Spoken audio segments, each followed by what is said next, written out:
সেই জায়গাটায় আছি যে কুল, পদ্মা নদীর কুল। এই কুল থেকে সুরঙ্গ বের হইছে, আমরা এই কুল বরাবর যাচ্ছি।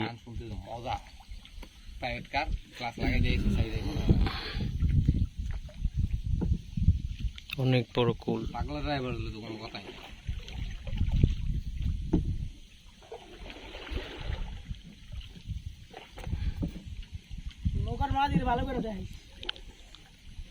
খুবই ভয়ঙ্কর জায়গা এটা, সবাই আসতে পারে না চাইলেও।